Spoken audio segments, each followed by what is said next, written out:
Con il presidente Mauro Tonon del Calcio Vittorio Veneto Falmec siamo a Colle Umberto in questo sintetico dove si svolgerà quest'oggi un torneo della società, ma con una collaborazione con altre società che avete stilato durante l'anno, no? Giusto? Esatto, questo è un progetto di affiliazione con le società del Vittoriese, quindi al momento tutte le società di Vittorio Veneto, quindi il Vittorio Veneto, il San Michele Salsa, il Vit San Giacomo, il Santa Giustina Serravalle e il Calcio Femminile Vittorio. Oggi ovviamente manca il Santa Giustina in quanto non ha un settore giovanile, ma la collaborazione è con tutte le società del Vittoriese e è aperto anche a altre società limitrofe che vogliono entrare in questo progetto di collaborazione insieme e continua per far crescere il calcio e i giovani del territorio. Presidente, con me apre un portone, non una porta, perché a queste cose ci credo in modo particolare. È una bella iniziativa, come si è reagito fino ad ora?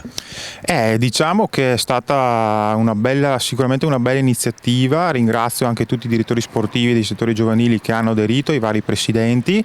È un progetto ambizioso sicuramente, che però il calcio oggi ci insegna che nonostante abbiamo molti sponsor, molto sostegno, che colgo l'occasione per ringraziare, abbiamo anche sempre più spese da sostenere come associazioni e quindi fare l'unione fa la forza, e mettere le forze insieme per organizzare eventi, gestirsi con il personale, con lo staff, con i mister, usare le strutture in comune quando si va in difficoltà. Ecco, questa collaborazione è per noi fondamentale per magari abbassare e unire le spese.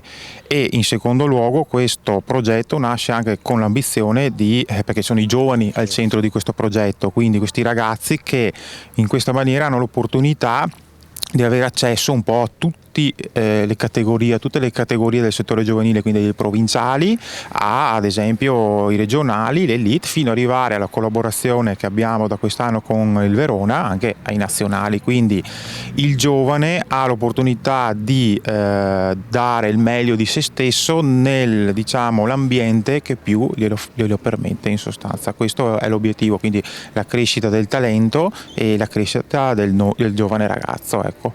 Presidente, mi pare che insomma le idee ci siano. Voi avevate protestato, diciamo così, alzato la voce un paio d'anni fa dicendo c'è un po' di carenza di campi, di impianti. Come siamo? Allora, noi sapete che abbiamo come Vittorio, parlo in questo momento qui, abbiamo il Barison che è un fiore all'occhiello per la categoria, abbiamo questo impianto qui di Colle Umberto che è uno dei primi sintetici fatti. Con il sindaco siamo in contatto ormai da qualche anno perché come puoi vedere c'è un lavoro da fare, sì, e bisogna però ricercare dei finanziamenti, dei bandi, e non è facile. Ci abbiamo già provato una volta, è andata male e ci riproveremo ancora.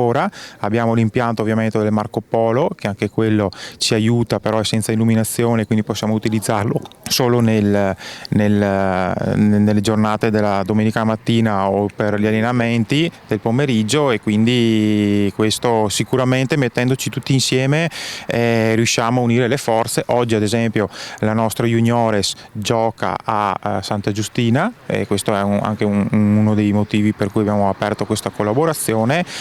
Ci si cerca di aiutare. Sicuramente sugli aspetti degli impianti serve il supporto delle amministrazioni di Colle Umberto e di Vittorio.